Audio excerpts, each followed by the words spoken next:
ओम शांति। आज बाबा के 14 तारीख के साकार अनमोल धारणा युक्त मधुर महावाक्य हैं, जिनमें बाबा ने कहा है, बच्चे ये शरीर रावण की प्रॉपर्टी है। इस देह को भूलकर अशरीरी बन घर जाना है, इसलिए इससे ममत निकालना है। साथ साथ बाबा ने कहा, सवेरे सवेरे उठकर सारी दुनिया को सुख शांति का दान देना है और इस दुनिया को भूल करके अपने घर शांति धाम को याद करना है। तो सुनते हैं बाबा के मधुर महावाक्य। मीठे बच्चे, यह तन रावण की प्रॉपर्टी है। इसे रावण को देकर अशरीरी बन घर जाना है, क्योंकि परम धाम जाएंगे, कोई भी शरीर नहीं जाएगा, आत्मा जाएगी।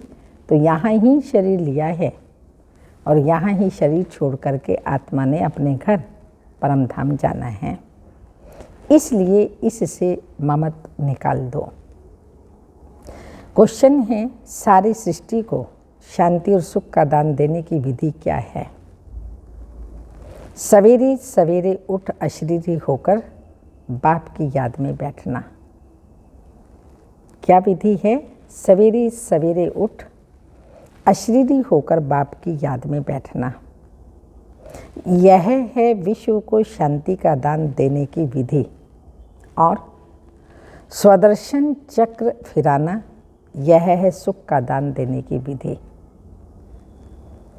ज्ञान और योग से ही तुम एवर हेल्दी वेल्दी बन जाते हो, सृष्टि नई हो जाती है। गीत है, मुझे अपनी शरण में ले लो राम। कौन सा राम? निराकार शिव बाबा राम। ओम शांति। ये भारत, यह भगत और भक्ति मार्ग में गीत गाते हैं, भारत में ही गाते हैं। कौन सा गीत? ये भगत और भक्ति मार्ग में गीत गाते हैं। हे राम, अपनी शरण में ले लो। अंग्रेजी में कहते हैं असलम में ले लो। हिंदी अक्षर शरणागति है।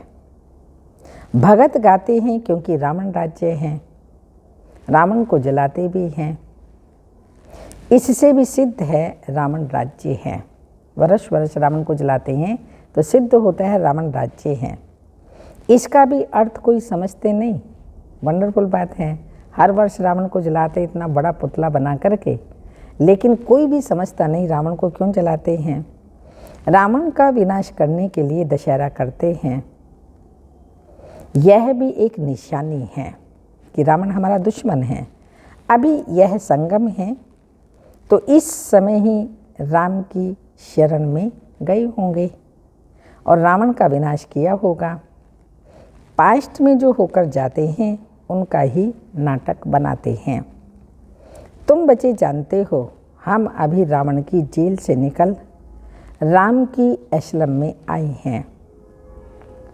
राम राज्य में रावण राज्य नहीं हो सकता और रावण राज्य में राम का राज्य नहीं हो सकता। गायब भी जाता है आधा कल्प राम राज्य, आधा कल्प रावण राज्य। राम राज्य सतयुग और त्रेता को कहेंगे। संगम युग पर जिन्होंने राम की शरण ली है वही राम राज्य में गए होंगे। तुम जानते हो हम अभी राम की शरण में हैं।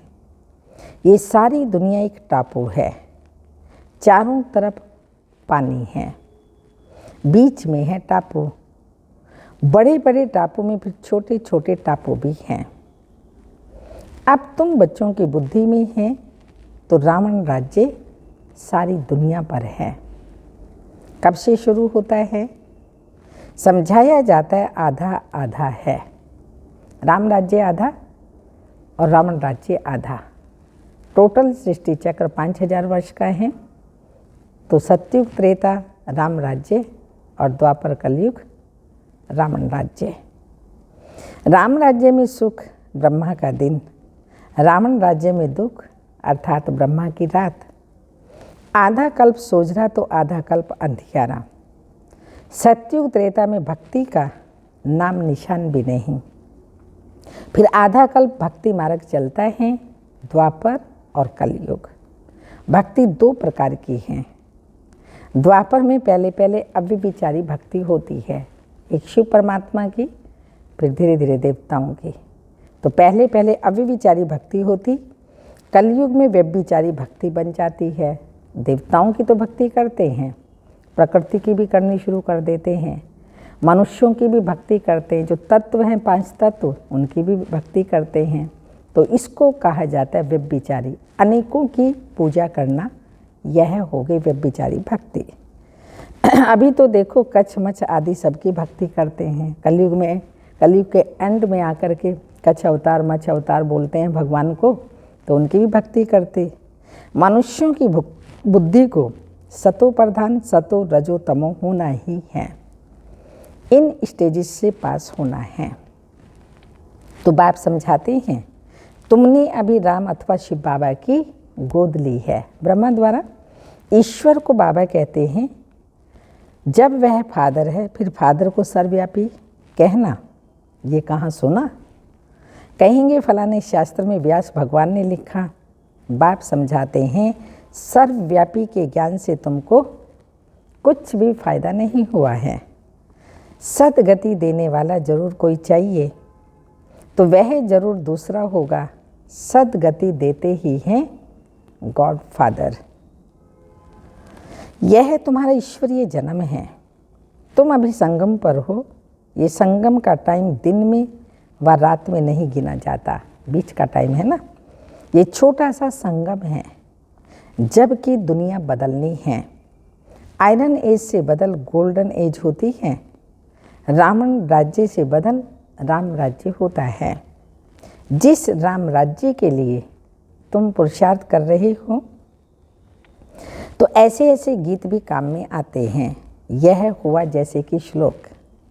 इनका अर्थ किया जाता है, राम की शरण में जाने से तुम सुख अर्थात राम राज्य में आएंगे, परंतु अर्थ नहीं समझते। तो बाप बैठ अच्छी रीति समझाते हैं, तुम्हारी बुद्धि में है हमारा देवी देवता दैवी कुल बहुत ऊंचा था। पहले ब्राह्मण कुल होता है, फिर देवता बनते हैं, ब्राह्मण सो देवता, फिर क्षत्रिय वैश्य शूद्र बनते हैं। तुम जानते हो हमने ही वर्णों से पास किया है, अभी आकर ब्राह्मण बने हैं। तो यह विराट रूप बिल्कुल ही ठीक है, वर्ण सिद्ध हो जाते हैं। 84 जन्म एक ही सतयुग में नहीं लिए जा सकते, ये वर्ण फिरते रहते हैं। सतयुग त्रेता द्वापर कलयुग। सतयुग में देवता वर्ण, त्रेता में क्षत्रिय वर्ण, द्वापर में वैश्य वर्ण और फिर कलयुग में शूद्र वर्ण। फिर शूद्र से शिव बाबा आकर के ब्रह्मा द्वारा ब्राह्मण बनाते हैं। तो ये 4 युगों में आते आते ही आत्मा 84 जन्म लेती है। 8 जन्म सतयुग में, 12 जन्म त्रेता में, 21 जन्म द्वापर में और 42 जन्म फिर कलयुग में, 1 जन्म संगम युग का। तो बाबा ने बताया ऐसे वर्णों में आना है। तुम जानते हो 84 जन्म कौन लेते हैं। आत्मा और परमात्मा अलग रही बहुकाल, सुंदर मेला हो लिया जब सतगुरु मिला दलाल। 5000 वर्ष तक आत्मा शिव बाबा से अलग रहती है। संगम युग पर जब शिव बाबा आते हैं, आत्मा और परमात्मा का मेला मिलन होता है। तो बाबा ने कहा ये बात सिद्ध कर बतानी है। पहले पहले देवी देवता ही भारत में थे। भारत गोल्डन एज था। उस समय और कोई धर्म नहीं था। फिर चक्र को फिरना ही है, मनुष्य को पुनर्जन्म लेना ही है। चक्र पर समझाना बड़ा सहज है। बाबा डायरेक्शन देते हैं, प्रदर्शनी में ऐसे ऐसे समझाना है। कल बाबा ने सारा प्रदर्शनी जब लगाई गई कैसे कैसे समझाना ये बताया। आज भी बाबा फिर से याद दिला रहे हैं, ऐसे ऐसे प्रदर्शनी में समझाओ। इस समय जबकि हमको नई दुनिया में जाना है, तो बाप कहते हैं ये पुरानी दुनिया है। इस पुरानी दुनिया, पुराने शरीर के जो भी संबंधी आदि हैं, उनका बुद्धि से त्याग करो। रहो घर बार में, गृहस्थ में अपने, उसको संभालो, लेकिन बुद्धि से शिव बाबा को याद करो। बुद्धि से नए घर का आह्वान किया जाता है। यह है बेहद का संन्यास। देही सहित जो भी पुरानी दुनिया के संबंध आदि हैं उन सबको भूलना है। तो बाप कहते हैं अपने को देही समझो, तुम असल में मुक्ति धाम के रहने वाले हो। सभी धर्म वालों को बाप कहते हैं अब वापिस चलना है। मुक्ति तो सब याद करते हैं, हाँ, जो मुक्ति धाम है उसको सब याद करते हैं। अभी चलो अपने घर, जहाँ से तुम नंगे आए थे अब फिर अशरीरी होकर ही जाना है। शरीर रूपी वस्त्र लेकर के नहीं जाना, इसे यहीं उतार के जाना है। जैसे और जो नाटक होते हैं उनमें भी वस्त्र पहनते हैं, उनको निकाल कर के ही घर जाते हैं ना। कोई राजा बनता, कोई रानी, कोई अमीर, कोई गरीब, कोई क्या बनता है, तो सब वहाँ पर स्टेज पर वस्त्र पहन के आते हैं। जब पाठ पूरा होता है वस्त्र वहीं पर उतार के चले जाते हैं। तो ऐसे ही बाबा ने कहा तुम भी सब पाठधारी हो, ये शरीर रूपी वस्त्र लेकर पाठ प्ले कर रहे हो। पाठ पूरा होगा तो वापस इस शरीर रूपी चोले को छोड़कर अपने घर जाएंगे। तो बाबा बता रहे हैं शरीर को तो ले नहीं जा सकेंगे, आए अशरीरी हो तो जाना भी अशरीरी है। सिर्फ कब आना कब जाना यह चक्र समझना है बरोबर। सतयुग में पहले पहले देवी देवता धर्म के ही आते हैं, फिर नंबर वार आते जाते हैं। जब मूल वतन से सब आ जाते हैं तो फिर वापस जाना शुरू होता है। वहाँ तो आत्मा ही जाएगी। यह तन तो रावण की प्रॉपर्टी है तो यह रावण को ही दे करके जाना है। ये सब कुछ यहाँ ही विनाश होना है। तुम अशरीरी होकर चलो। बाप कहते हैं मैं लेने आया हूँ। बाबा कितना सहज कर समझाते हैं। फिर धारणा भी होनी चाहिए ना, फिर जाकर औरों को समझाना चाहिए। तुम गारंटी करते हो बाबा हम सुनकर फिर सुनाएंगे, औरों को ये ज्ञान सुनाएंगे। बाबा से गारंटी करनी है, नहीं की है तो जिनको यह प्रैक्टिस होगी वह सुना सकेंगे। तुम जानते हो हमको इस दुनिया को पवित्र बनाना है, योग में रहकर शांति और सुख का दान देना है। इसलिए बाबा कहते हैं रात्रि को उठकर योग में बैठो तो सृष्टि को दान दो। सवेरे सवेरे अशरीरी होकर बैठते हो तो तुम भारत को बल्कि सारी सृष्टि को योग से शांति का दान देते हो। और फिर चक्र का ज्ञान सिमरन करने से तुम सुख का दान देते हो। सुख होता है धन से, तो सवेरे उठकर याद में बैठो बाबा बस अब आपके पास आई कि आए। अब हमारे 84 जन्म पूरे हुए तो सवेरे उठकर बाप को याद कर शांति और सुख का दान देना पड़े। योग और ज्ञान से हेल्थ और वेल्थ मिलेगी। जब हम एवर हेल्दी होते हैं तो सृष्टि भी नहीं होती है। सतयुग त्रेता में हेल्दी वेल्दी, कलयुग में अनहेल्दी अनवेल्दी हैं। अब हम हेल्दी और वेल्दी बनते हैं, फिर आधा कल्प हमारा ही राज्य चलता है। बुद्धि में जब ये ज्ञान हो तब खुशी रह सके। भल यह भी लिख दो कि 2500 वर्ष के लिए एवर हेल्दी वेल्दी बनना है तो आओ इस ईश्वरीय नेचर क्योर सेंटर पर। परंतु ये लिखेंगे भी वह जिसमें ज्ञान होगा। ऐसे थोड़ी सेंटर हम खोलते हैं। सर्विस आप आकर करो, जो खोलते हैं उनको खुद सर्विस करनी चाहिए। बाबा थोड़ी आके सेवा करेगा। जो सेंटर खोलते हैं वही सर्विस करेंगे। झगड़ा सारा पवित्रता पर ही चलता है। विष न मिलने से अत्याचार होते हैं। अब है संगम, तो बुद्धि में सुख धाम शांति धाम को याद करना चाहिए। दुख धाम है तब तो सुख धाम को याद करते हैं, तब ही गाते हैं दुख में सिमरन सब करें आदि आदि। ये पतित दुनिया है। तो ला कहता है कलयुग के अंत में सबको पतित होना ही है। जब तक संगम आए और राम राज्य की स्थापना हो जाए फिर रावण राज्य विनाश हो। अब विनाश की तैयारी हो रही है। रावण राज्य खलास होना ही है। बाकी ये गुड़ियाओं का खेल करते हैं। कितने गुड्डे गुड़िया बनाते हैं। इसलिए इसको अंधश्रद्धा कहा जाता है। जिन देवी देवताओं की पूजा करते हैं उनको बनाते हैं, पूजा करते हैं, लेकिन उनका ऑक्यूपेशन क्या है वो जानते ही नहीं। कब आए, किन्होंने इनको बनाया, कब इनका राज्य था। इसलिए बाबा ने कहा ये गुड्डे गुड़ियों की पूजा है। तो इसलिए इसको अंधश्रद्धा कहा जाता है। जितने भारत में चित्र बनते हैं उतने और कहाँ नहीं बनते। भारत में ढेर चित्र हैं। गाया भी जाता है ब्रह्मा का दिन, ब्रह्मा की रात, दिन को फिर लंबा क्यों कर दिया है, यह भी समझने की बात है। पहले अव्यभिचारी भक्ति, फिर व्यभिचारी, पहले 16 कला फिर 14 कला, अंत में कुछ तो कला रह जाती है। परंतु इस समय है 9 कला। कलयुग में सब कलाहीन बन गए, कोई कला नहीं। इस समय है तमो प्रधान दुनिया। तमो कलयुग से शुरू होता है, फिर अंत में कहेंगे तमो प्रधान। हर चीज़ की प्रधानता हो गई, भ्रष्टाचार पापाचार बढ़ गया। अब दुनिया जर्जरीभूत हो गई है। पुरानी दुनिया को आप ही आग लग जाती है। जैसे बट का जंगल होता है, उनको आप ही आग लग जाती है, इनको भी आग लगनी है। थोड़ा भी कुछ आपस में हुआ तो आग सुलग जाएगी। घर में कोई छोटी बात पर झगड़ा हो जाता है, आपस में दोस्त होते हैं, थोड़ी सी बात पर ऐसी दुश्मनी हो जाती है जो 1-2 का गला काटने में लग पड़ते हैं। तो क्रोध भी कम नहीं है। 1-2 को मारने के लिए देखो कितनी तैयारी कर रहे हैं। यह है ड्रामा। क्रिश्चियन लोग हैं दोनों बड़े, आपस में मिल जाएं तो सब कुछ कर सकते हैं।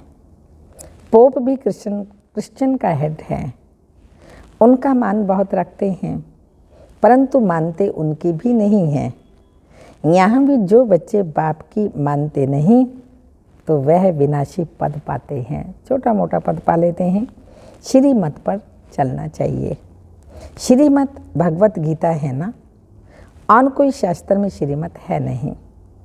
श्री माना श्रेष्ठ श्रेष्ठ, जो कब पुनर्जन्म में नहीं आते। मनुष्य तो पुनर्जन्म में आते हैं। विद्वानों ने तो जन्म मरण से रहित की गाई हुई गीता में, जो जन्म मरण से रहित शिव बाबा है उसने गीता गाई, उसमें पूरे 84 जन्म लेने वाले का नाम डाल दिया है। वास्तव में परमपिता परमात्मा ही ज्ञान का सागर है, पवित्रता का सागर है, पतित पावन गाया हुआ है। वही वरदान देते हैं बच्चों को। उनके बदले कृष्ण का नाम डाल दिया तो पहले शिव जयंती होती है और फिर कृष्ण जयंती। शिव बाबा आते हैं नई दुनिया स्थापन करने। तो पहले बाप का जन्म, फिर बच्चे का जन्म। बाप के जन्म से ही कृष्ण बच्चा निकला। वह भी एक तो नहीं होगा, दैवी संप्रदाय कहा जाता है ना, तो कितना भूल कर दी। कोई एक भी इस बात को समझ जाए तो उनके सब जिज्ञासु टूट पड़े, सबका मुंह पीला हो जाए। कितनी बड़ी भूल है। तब ही बाप को आना पड़ता है। किसको समझाने देने में भी टाइम चाहिए। पहले तो यह निश्चय कराओ कि परम पिता परमात्मा से आपका क्या संबंध है, तब समझें भगवान बाप है। भगवान को भगवान के पद पर तो रखो ना। कण कण में ठिक्कर भीतर सबके अंदर कहना तो ये गाली देना, ग्लानि करना हो गया ना। तो बाबा कह रहे हैं कि भगवान को भगवान के ही पद पर रखो। सब एक जैसे कैसे होंगे? कहते हैं सब भगवान की लीला है, एक रूप छोड़ दूसरा लेते हैं। लेकिन परमात्मा कोई पुनर्जन्म थोड़ी लेते हैं। ये बाप दादा दोनों ही कंबाइंड हैं और बच्चों को समझा रहे हैं। बाप दादा का अर्थ किसी की बुद्धि में नहीं है। गाते हैं तमें मातश्च पिता, कहते हैं ओ गॉड फादर भी कहते हैं, तो ज़रूर मदर चाहिए, परंतु किसी की बुद्धि में नहीं आता। तो मदर कौन हो गई? ब्रह्मा, जिसके तन में आके शिव बाबा हम को अडॉप्ट करते हैं ब्रह्मा द्वारा, तो हम ब्रह्मा कुमार कुमारी कहलाते हैं। तो अडॉप्टेशन माँ के द्वारा होती है। तो ब्रह्मा हमारी माँ और शिव बाबा पिता। जरूर मदद चाहिए, परंतु किसकी बुद्धि में ये नहीं आता। बच्चों को समझाया तो शरण कब ली जाती है। जब रावण राज्य खत्म होता है तब राम आते हैं। राम की शरण लेने से ही सद्गति मिलती है। कहते हैं राम राज्य हो, उनको सूर्यवंशी राज्य का पता ही नहीं। कहते हैं राम राज्य नई दुनिया नया भारत हो, सो तो अब बन रहा है, बनना है जरूर। ड्रामा को चलना है जरूर। ये पढ़ाई है मनुष्य से देवता बनने की। मनुष्य किसको देवता बना न सके। बाबा आकर मनुष्य को देवता बनाते हैं, क्योंकि बाबा ही स्वर्ग की स्थापना करते हैं। ब्राह्मणों की माला नहीं गाई जाती। वैजयंती माला विष्णु की है। यह है ईश्वरीय घराना जो अब नया शुरू होता है। आगे था रावण का आसुरी घराना। रावण को असुर कहा जाता है। यह कंस जरासंधि नाम अभी सिद्ध होते हैं। जन्म जन्मांतर तुमको साकार से वर्षा मिलता है। लौकिक माता पिता से वर्षा लेते आए हैं, सतयुग में भी साकार से मिलता है। सिर्फ इस समय तुमको निराकार बाप से वर्षा मिलता है संगम युग पर। अच्छा, मीठे मीठे सिक्के लदे बच्चों प्रति माता पिता बाप दादा का याद प्यार। Good morning diamond morning. रूहानी बाप की रूहानी बच्चों को नमस्ते। हम रूहानी बच्चों की रूहानी माता पिता बाप दादा को याद प्यार। Good morning diamond morning. Om नमस्ते। धारणा के लिए मुख्य सार हैं। देही सहित पुरानी दुनिया के संबंधी आदि सब बोल स्वयं को देही समझना है। बुद्धि से नए घर का आह्वान करना है। सेकंड पॉइंट, सवेरे सवेरे उठ सारी दुनिया को शांति और सुख का दान देना है। शांति और सुख का दान देना है। वरदान, आकारी और निराकारी स्थिति के अभ्यास द्वारा हलचल में भी अचल रहने वाले बाप समान भाव। जैसे साकार में रहना नेचुरल हो गया है, देह के अंदर रहना, बोलना, देखना, सुनना ये नेचुरल हो गया, ऐसे ही मैं आकारी फरिश्ता हूँ और निराकारी श्रेष्ठ आत्मा हूँ। ये दोनों स्मृतियाँ नेचुरल हों, क्योंकि शिव बाप है निराकार और ब्रह्मा बाप है आकारी। तो निराकार और साकार बाप ब्रह्मा दोनों को फॉलो करना है। अगर दोनों से प्यार है तो प्यार की निशानी, अगर दोनों से प्यार है तो समान बनो। साकार में रहते अभ्यास करो, अभी अभी आकारी, अभी अभी निराकारी। तो यह अभ्यास ही हलचल में अचल बना देगा। कितनी भी हलचल होगी, परिस्थितियाँ आएंगी, अगर ये अभ्यास करते रहे तो हलचल में रहते भी अचल रह पाएंगे। स्लोगन है, दिव्य गुणों की प्राप्ति होना ही सबसे श्रेष्ठ प्रभु प्रसाद है। जैसे उस प्रसाद की हम कितनी वैल्यू रखते हैं, तो बाबा ने आज प्रभु प्रसाद कहा, दिव्य गुणों की प्राप्ति। क्योंकि शिव बाबा गुणों का भंडार हैं, तो बाप समान हमें बनना है, तो आत्मा भी उन गुणों की स्वरूप है। तो उन गुणों को अपने जीवन में धारण करना, यही है प्रभु प्रसाद खाना। लवलीन स्थिति का अनुभव करने के लिए पॉइंट है, जो प्यारा होता है उसे याद नहीं किया जाता, उसकी याद स्वतः आती है। अभी तो बाबा को रोज़ रोज़ कहना पड़ता है, बच्चे मुझे याद करो, मुझे याद करो। पर अगर बाबा हमारे लिए प्यारी वस्तु है तो स्वतः याद बनी रहे, करना ना पड़े। सिर्फ प्यार दिल का हो, सच्चा और निस्वार्थ हो। दिल का हो, सच्चा हो और निस्वार्थ हो। जब कहते हो मेरा बाबा, प्यारा बाबा, तो प्यारे को कभी भूल नहीं सकते। और निस्वार्थ प्यार सिवाय बाप के किसी आत्मा से मिल नहीं सकता। भगवान का हमसे कोई स्वार्थ नहीं। संसार में मनुष्य आत्माओं का स्वार्थ होता है। तो इसलिए बाबा ने कहा कि निस्वार्थ प्यार सिवाय भगवान के किसी का हो नहीं सकता। इसलिए कभी मतलब से याद नहीं करो। परिस्थिति आई तो बाबा को खूब याद करने लग जाते हैं। हाँ, कोई स्वार्थ हुआ तो याद करने लग जाते हैं। नेचुरल याद बनी रही, स्वतः याद हो, तो परिस्थितियों में ऑटोमेटिकली अचल रहेंगे। इसलिए बाबा कह रहे हैं कभी मतलब से याद नहीं करो, निस्वार्थ प्यार में लवलीन रहो। अच्छा, ओम शांति।